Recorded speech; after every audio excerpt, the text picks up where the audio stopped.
역사상 자칭 구원자로 등장한 사람들이 많이 있습니다. 그 가운데 몇 사람들은 세계적인 종교의 창시자로 성공을 하기도 했습니다. 그래서 세상 사람들은 예수님도 이런 종교의 창시자나 성인군자 가운데 한 사람으로 인정하려고 합니다. 그러나 예수님은 그들과는 전혀 다른 분입니다. 예수님만이 이 땅에 오신 유일한 하나님이시요, 예수님만이 우리를 죄에서 건져 구원하시는 유일한 구원자시요, 예수님만이 우리에게 영원한 생명을 허락하시는 생명의 주가 되시는 것입니다. 영국의 캠브리지 대학의 C.S. 루이스라고 하는 교수가 있는데 그분은 이렇게 이야기를 했습니다. 예수님이 말씀하신 것과 그의 일생을 두고 우리는 그를 위대한 도덕군자로 보아서는 안 된다는 거예요.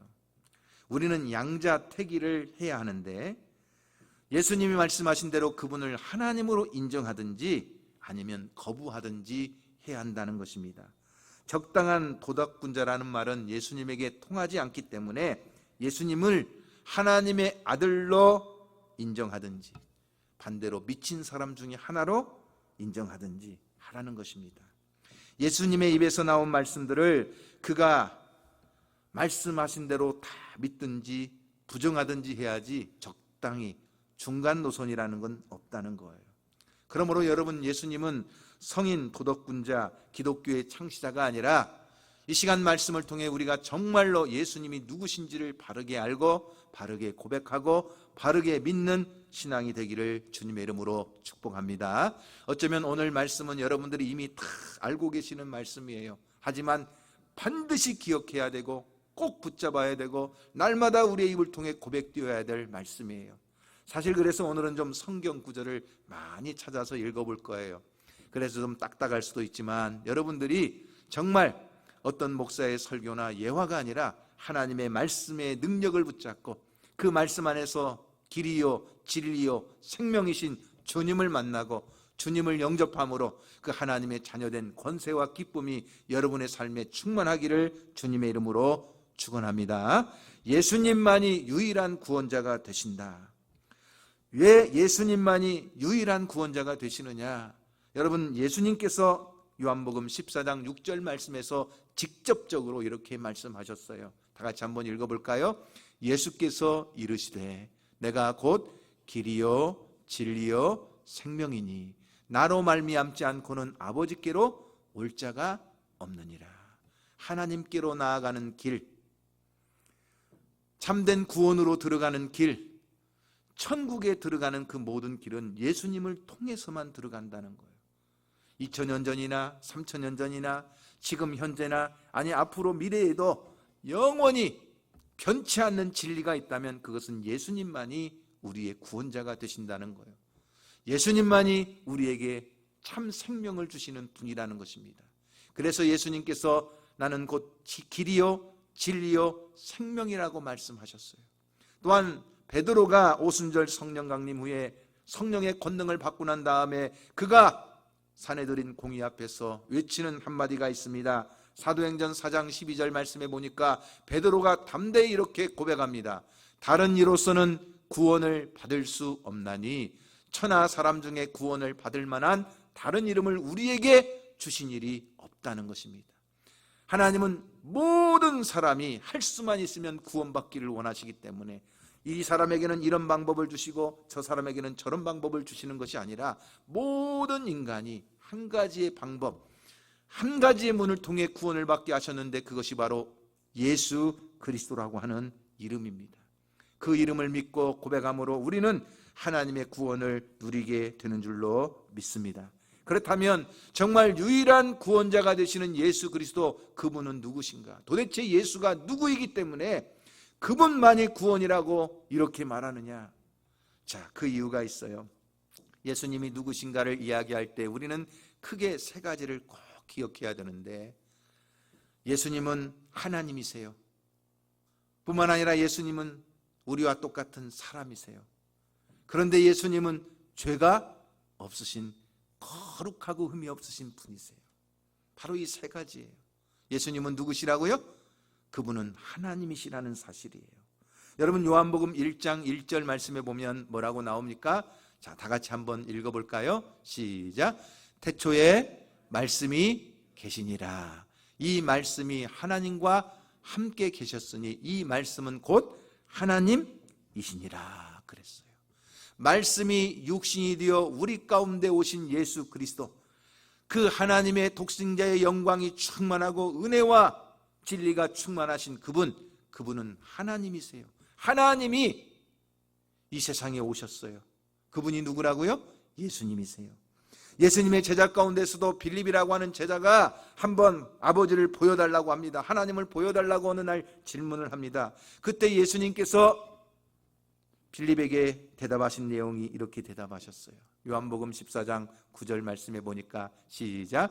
예수께서 이르시되 빌립아 내가 이렇게 오래 너희와 함께 있으되 내가 나를 알지 못하느냐. 나를 본 자는 아버지를 보았거늘 어찌하여 아버지를 보이라 하느냐.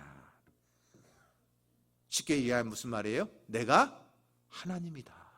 나를 본 자가 하나님을 본 것이다 말씀하시는 거예요. 하나님은 인간과 만나기 위해서 사람의 모습으로 오신 하나님, 그분이 예수 그리스도이십니다. 왜 유대인들이 예수님을 십자가에 못 박아 죽였느냐? 예수님이 자기를 가리켜서 하나님이라고 했기 때문이에요. 그래서 신성모독이라는 죄명을 씌워가지고 대제사장에게 가서 재판을 했지만 유대인들은 사형을 언도할 수 없었기 때문에 그를 다시 빌라도의 로마 법정에 가서 재판을 할 때는 그 죄목을 로마에 대한 반역죄로 고소하면서 예수님을 십자가에 못 박아 죽였어요. 그러나 가장 중요한 것은 뭐냐? 예수님이 하나님이라는 사실이에요. 오늘 우리가 예수님만이 이 땅 가운데 오신 유일하신 하나님이라는 사실을 우리가 믿고 그 예수님이 하나님이심을 고백할 수 있는 성도가 되기를 주님의 이름으로 축복합니다. 그런데 또한 반드시 우리가 기억해야 될 것은 뭐예요? 예수님은 사람이라는 거예요. 우리와 똑같은 사람이라는 거예요. 여러분 요한 1서 4장 2절 말씀에 보면 이렇게 나옵니다. 자, 한번 읽어볼까요? 이로써 너희가 하나님의 영을 알지니 곧 예수 그리스도께서 육체로 오신 것을 시인하는 영마다 하나님께 속한 것이요 그랬어요. 예수님이 육체로 이 세상 가운데 오신 우리와 똑같은 사람이라는 거예요. 다시 말하면 엄마 뱃속에서부터 잉태되고 이 세상에 우리와 똑같은 출산의 과정을 통해서 세상에 태어나시고 그리고 어린아이, 청소년, 청년, 성인의 시절을 거쳐가는 우리와 똑같은 인간이라고 하는 사실이에요. 그렇기 때문에 예수님은 하나님이신 동시에 우리와 똑같은 인간이라는 사실, 이 두 가지 중에 하나만 부정해도 이단이 되는 거예요. 그래서 예수님이 하나님인 것을 부정하는 대표적인 이단이 하나 있다면 여호와의 증인이요. 반대로 예수님이 사람이라는 것을 부정하는 이단이 있다면 과거의 영지주의와 같은 이단이에요. 그런데 여러분들이 기억할 때 예수님이 하나님이신 동시에 인간이다. 이 말을 어떤 분들은 이렇게 오해해요. 절반은 하나님이고 절반은 사람인 것으로 생각하신다면 그것은 크게 오해하시는 거예요. 우리나라에 당군 신화에 있는 것처럼 저 하늘의 환웅이 이 땅에 내려와가지고 곰이 100일 동안 쑥과 마늘을 먹다가 사람이 되어서 그 하늘에서 내려온 거하고 그 다음에 뭐예요? 그 곰이 사람이 되어가지고 둘 사이에서 짝을 이루어서 태어난 것이 당군이다. 이래서 신과 인간이 짝해서 태어난 그런 존재가 아니에요. 다시 말하면 절반은 사람이고 절반은 하나님이고 절반은 사람이고 절반은 신이 아니라는 얘기예요. 예수님은 완전한 하나님이신 동시에 우리와 똑같이 완전한 인간이세요. 믿으십니까? 이것은 여러분 어떤 지식으로 어떤 학문으로 이성적으로 설명해서 되는 것이 아니라 우리가 믿음으로 고백하고 믿음으로 받아들이는 거예요.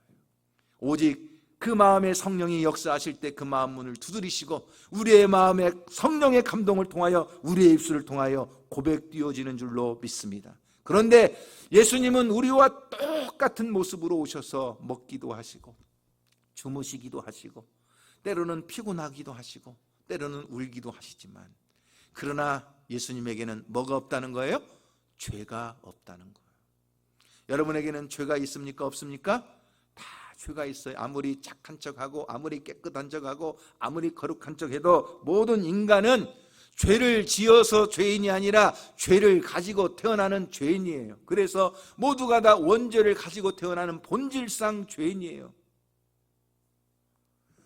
뿐만 아니라 우리는 이 세상을 살아가면서 자신이 알고 지은 죄, 모르고 지은 죄가 많아요. 자기도 모르는 사이에 지은 죄가 있지요. 하지만 또 알고 지은 죄도 있지요. 다 죄인이에요. 깨끗한 척하고 있지만. 그래서 어떤 분은 재밌는 말로 이렇게도 말해요. 10계명이 있는데 11번째 계명이 뭐냐? 들키지 말지니라. 안 들켰으니까 그냥 깨끗한 척하고, 그냥 안 들켰으니까 정직한 척하는 것이지, 사실은 다 우리는 알고 지은 죄, 모르고 지은 죄가 있는 존재들이에요. 그러나 예수님은요, 거룩하신 분이에요. 우리와 똑같은 사람이신데 그분에게는 죄가 없으세요. 그래서 예수님만이 우리를 구원할 수 있는 구원자가 되시는 거예요. 왜 하나님께서 이 세상에 하나님의 아들이신 예수 그리스도를 보내셨느냐? 나를 구원하기 위해서요. 우리의 죄값을 지불하시고 우리를 그 죄와 사망에서 건져주시기 위해서예요. 그래서 하나님은 세상을 이처럼 사랑하사 독생자를 주셨으니 이는 그를 믿는 자마다 멸망하지 않고 영생을 얻게 하려 하심이니라. 할렐루야. 우리를 사랑하사 우리를 위하여 이 세상에 보내신 예수 그리스도, 그분은 하나님이시요, 그분은 우리와 똑같은 사람이시지만 그분은 전혀 죄가 없는 거룩하신 분이기에 우리의 죄를 대신하여 죽으시고 우리를 구원해 주신 줄로 믿습니다. 죄인은 죄인을 구원할 수가 없어요. 그래서 죄 없는 몸으로 오시기 위하여 예수님은 성령으로 잉태되었고 마리아를 통해 탄생하셨고, 그리고 우리의 죄를 위하여 십자가에 죽으신 줄로 믿으시기를 바랍니다. 두 번째, 예수님은 누구세요? 예수님은 나를 위해 십자가에서 대신 죽으신 분이에요. 여러분, 베드로전서 2장 24절 말씀에 보면 이렇게 나옵니다. 자, 다 같이 말씀을 한번 읽어볼까요? 시작. 친히 나무에 달려 그 몸으로 우리 죄를 담당하셨으니 이는 우리로 죄에 대하여 죽고 의에 대하여 살게 하려 하심이라. 그가 채찍에 맞음으로 너희는 나음을 얻었다는 거예요. 예수님의 몸으로, 이 세상에 인간으로 오신 예수님의 몸으로 우리의 죄를 다 짊어졌어요. 예수님이 십자가를 지고 골고다 언덕을 올라가시는 것은 우리의 죄를 다 짊어지고 올라가는 거예요. 그리고 그 십자가의 모든 고통과 고난, 그리고 그 부끄러움과 수치를 다 당하시는 거예요. 들을 수 없는 모욕을 들으시고 침뱉음과 조롱을 당하시고, 그렇게 가시관을 쓰시고 옆구리에 창을 맞으시며 그렇게 못에 박혀 그 고통스러운 죽음을 당하시는 거예요. 여러분, 십자가에 달려 죽는 죽음은 가장 저주스러운 죽음이었어요. 이것은 예수님께서 인간의 모든 저주를 대신하여 죽으시기 때문에 그 모든 가장 저주스러운 죽음, 가장 고통스러운 죽음을 당하시는 거예요. 여러분 잘 아시다시피 로마 제국이 가장 잔인하게 사람을 죽이는 방법이 무엇인가를 연구해서 개발해 놓은 것이 뭐예요? 십자가 처형이에요. 어떻게 사람을 나무에다가 못을 박습니까? 어떻게 사람을 나무에다가 매달아 놓습니까? 그래서 온몸에 진액과 물이 싹 빠지고, 그래서 벌레들이 와서 먹고 짐승과 새들이 와서 그 살을 뜯어먹고, 그렇게 일주일이 넘도록 어떤 경우에는 십자가에 매달려 있는 사람들도 있어요. 그만큼 고통스러운 잔인한 처형이었기 때문에 나무에 달려 죽는 이 십자가의 죽음을 당하는 자들에게 향해서는 야, 저 사람은 저주를 받아 죽는 거야. 그래서 십자가 처형을 당하는 사람들은 사람들이 마음속에 동정조차 하지 않았다는 거예요. 왜? 저주받아 죽는 것이라고 생각했기 때문에요. 그래서 예수님께서는 이 십자가의 죽음은 마치 우리의 지옥 형벌을 대신하여 죽으시는 죽음과도 같았어요. 구약시대에 죄를 지은 사람은 그 죄를 용서받기 위해서 제물을 가지고 갑니다. 양이나 소나 염소나 비둘기나, 그렇게 제물을 가지고 가서 하는 일이 뭐예요? 자기의 죄를 그 짐승에게 싹 옮기는 거예요. 옮기기 위해서 그 짐승의 머리에 안수하고 자기의 죄를 싹 그 짐승에게 덮어 씌우는 거예요. 그리고 그 짐승이 대신 제단에서 불살라 제물이 되고 자기가 죄가 용서받는 거예요. 그러나 짐승으로 용서받는 이 제사는 영원한 제사가 아니었기 때문에 계속 반복해야 되고 또 반복해야 되지만, 우리를 위하여 십자가에 죽으신 예수 그리스도의 죽음은 완전한 제물이요 영원한 제사가 되었기 때문에 우리의 죄를 그 단 한 번 십자가에 죽으심으로 우리의 모든 죄를 용서해 주신 줄로 믿습니다. 우리는 예수님의 십자가 앞에 나가서 내 죄를 회개하는 것은 예수님에게 내 죄를 다 덮어 씌우는 거예요. 그러면 예수님께서 내 죄를 대신하여 십자가에서 죽으시고 그 흘리신 십자가의 보혈로 내 죄가 깨끗하게 씻음받아 용서함을 받게 되는 줄로 믿습니다. 그래서 예수님께서는 그 지옥의 저주스러운 죽음과 같은 십자가의 죽음을 당하시는 거예요. 내가 당할 고통, 내가 당할 그 부끄러움과 수치와 모욕과 조롱을 주님은 십자가에서 다 담당하시며 나를 대신하여 죽으신 줄로 믿습니다. 왜냐? 죄의 결과는 뭐예요, 여러분? 사망이에요. 사망의 원인이 뭐예요, 여러분? 죄예요. 그런데 우리의 죄를 예수님이 십자가에서 다 짊어지시고 대신 죽으셨어요. 그러니 우리가 예수의 피로 죄를 용서받으면 더 이상 우리에게는 사망이 왕노릇하는 것이 아니라 생명이 우리 안에 왕노릇하게 되는 줄로 믿습니다. 그 예수님의 생명의 부활로 나도 영원한 생명을 얻는 존귀한 자가 되는 거예요. 여러분, 예수님이 왜 죽으셨어요? 나를 사랑하시기 때문에 나의 죄를 대신해서 십자가에서 죽으신 거예요. 여러분, 이 죽음을 그냥 세상 사람들은 2000년 전에 그냥 있었던 죽음, 어떤 33살 먹은 청년 하나가 그냥 자기의 죄 때문에 죽었겠지, 아니면 억울하게 누명을 쓰고 죽었겠지, 이렇게 생각할지 모르지만, 그러나 우리는 성령께서 내 마음에 오셔서 역사하심으로 그 예수님의 죽음이 나를 위한 죽음이요, 그 예수님의 부활이 정말 나에게 영원한 생명을 주시기 위한 생명의 부활이라는 것을 내가 믿고 고백하는 것입니다. 여러분, 이사야 53장 4절 말씀에 보면 이렇게 나옵니다. 다 같이 한번 읽어볼까요? 이사야 53장 4절 말씀입니다. 시작. 그는 실로 우리의 질고를 지고 우리의 슬픔을 당하였거늘. 우리는 생각하기를 그는 징벌을 받아 하나님께 맞으며 고난을 당한다 하였노라. 어떤 사람들은 그래요. 그런데 중요한 것, 믿음의 사람들은 뭐예요? 이렇게 고백해야 된다는 거예요. 시작. 그가 찔림은 우리의 허물 때문이요, 그가 상함은 우리의 죄악 때문이라.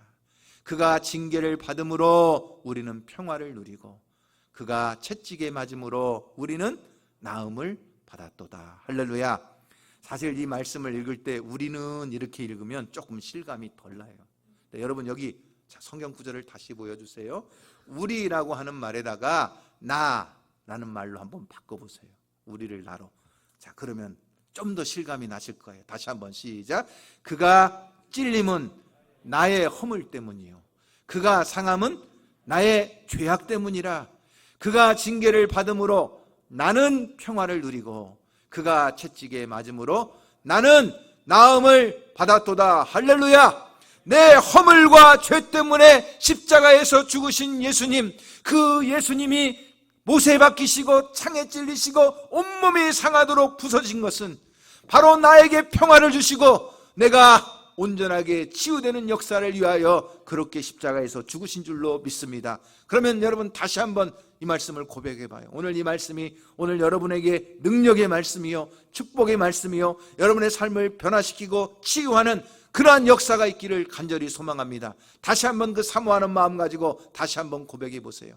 이 말씀을 보고 내가 믿음으로 고백할 때 이 말씀의 능력이 오늘 나를 치유하고 나에게 복이 되는 말씀이 되기를 간절히 소망합니다. 다시 한번 시작. 그가 찔림은 나의 허물 때문이요, 그가 상함은 나의 죄악 때문이라. 그가 징계를 받음으로 나는 평화를 누리고 그가 채찍에 맞음으로 나는 나음을 받았도라. 할렐루야. 예수님을 모실 때 평화가 찾아옵니다.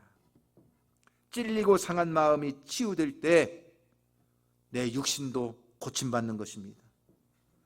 바로 하나님께서는 내가 믿음으로 예수님이 나의 죄를 대신하여 죽으셨다는 그 사실, 그래서 나의 모든 죄를 예수님의 십자가 앞에서 다 고백하고 예수님께 옮겨놓을 때 예수님이 그 흘리신 보혈로 내 모든 죄는 용서함 받고 내가 구원받은 하나님의 자녀가 되는 놀라운 축복을 누리게 되는 줄로 믿습니다. 세 번째, 예수님은 누구십니까? 예수님은 죽음을 이기시고 부활하신 분이십니다. 예수님에게 부활이 없었다면 예수님은 하나님이 아니세요. 여러분, 하나님이 왜 죽습니까? 하나님이 죽음을 이기지 못한다면 하나님이 아니죠. 죽음이 예수님을 안고 그 무덤에서 몸부림쳤지만 예수님은 그 무덤을 열고 부활하셨습니다. 왜요? 하나님이시기 때문에 그렇습니다. 그래서 사도행전 3장 15절 말씀에서 이렇게 베드로가 외칩니다. 생명의 주를 죽였도다. 그러나 하나님이 죽은 자 가운데서 그를 살리셨으니 우리가 이 일의 증인이라. 부활은요, 지어낸 이야기가 아니에요. 부활은요, 사람들이 지어낸 신화도 아니에요.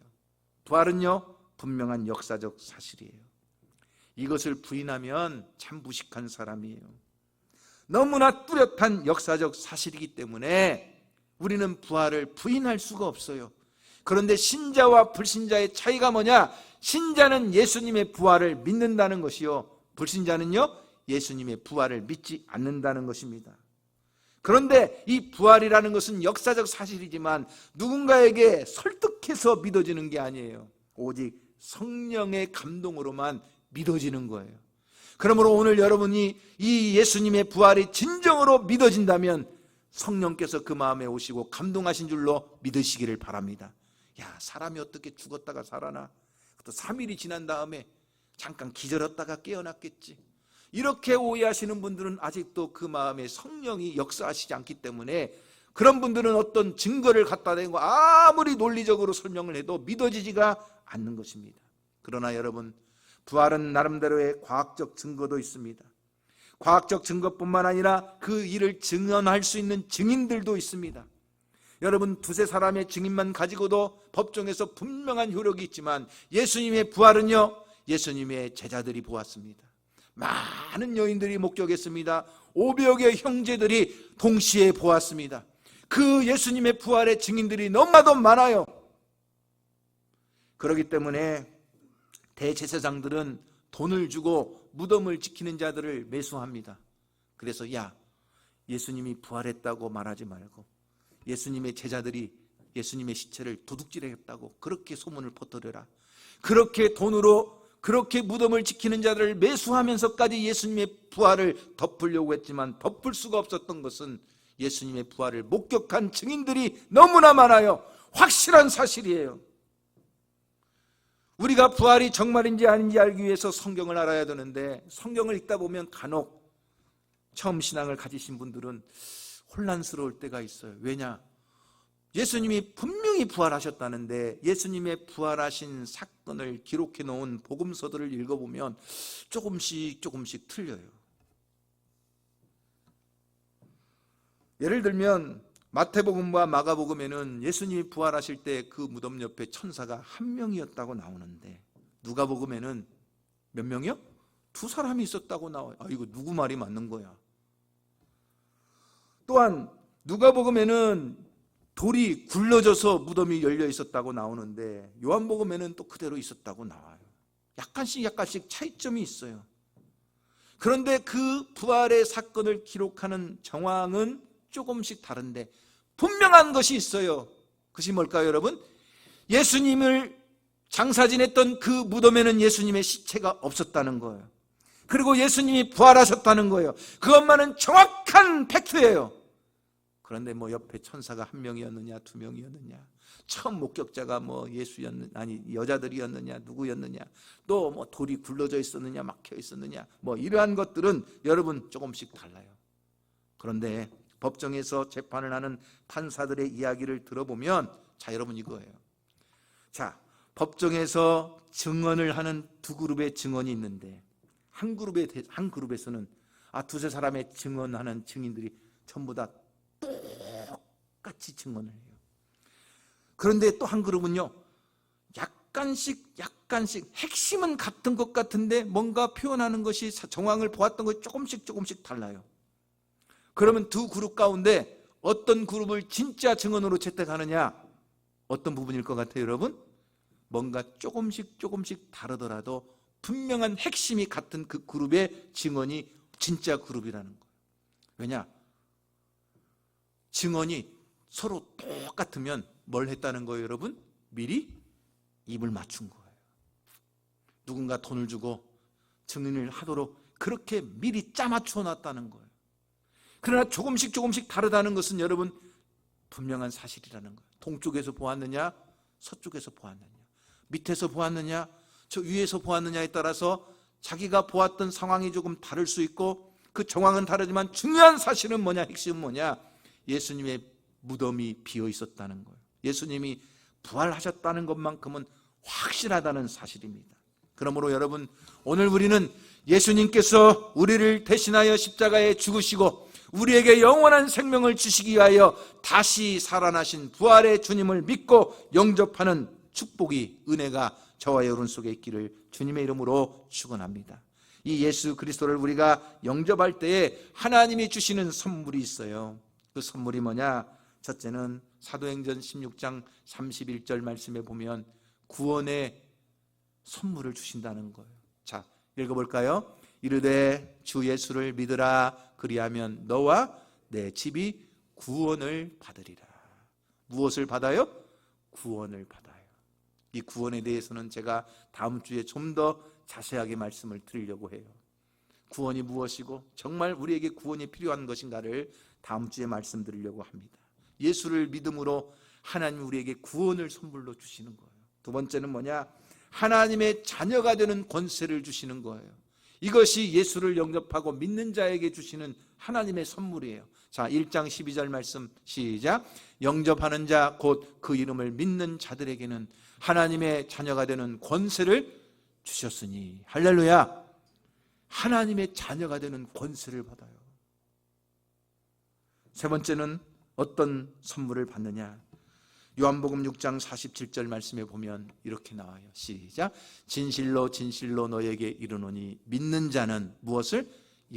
영원한 생명을 선물로 받아요. 그리고 우리가 이 땅 가운데 살아가는 동안 성령을 통해서, 성령을 보내셔서 우리를 지켜주시고 인도하시고 성령을 통해 우리의 삶을 날마다 지도해 주시는 줄로 믿습니다. 오늘 말씀처럼 영접하는 자, 오늘 예수 그리스도를 영접하는 자가 저와 여러분이요, 우리 안에 이 놀라운 구원의 역사와 하나님의 은혜가 풍성히 임하기를 주님의 이름으로 축원합니다. 신앙과 불신앙은 죽고 사는 문제입니다. 진리는 둘이 될 수 없고 오직 하나입니다. 하나님은 한 가지 진리, 한 가지 길, 한 가지 생명의 길만 우리에게 가르쳐 주셨습니다. 여러분이 진짜 보석을 가지고 있는데 알지도 못하는 사람이 그거 자꾸 가짜라고 우기면 기분이 나빠요, 좋아요? 기분이 나쁘잖아요. 그런데 여러분, 사람들이 진짜 구원의 길, 진짜 생명의 길, 정말 진리이신 예수님을 자꾸 가짜라고 합니다. 종교 창시자 중에 하나고 성인 군자 중에 하나라고 우겨댑니다. 여러분, 우리는 정말 그 사실을 인정할 수도 없고 받아들일 수가 없습니다. 왜냐하면 예수님만이 유일한 구원의 길이요, 예수님만이 유일한 구원자이시기 때문에 그렇습니다. 그러기에 오늘 우리는 정말 예수님이 하나님이시면서 우리와 똑같은 사람이신데 죄가 없으신 그분이 나를 대신하여 십자가에서 죽으시고 나에게 영원한 생명과 천국을 주시려고 다시 부활하사 나의 주님이요 나의 삶의 주인이 되신 줄로 믿고 날마다 그 예수님 안에서 살아가는 놀라운 은혜가 넘치기를 주님의 이름으로 축복합니다.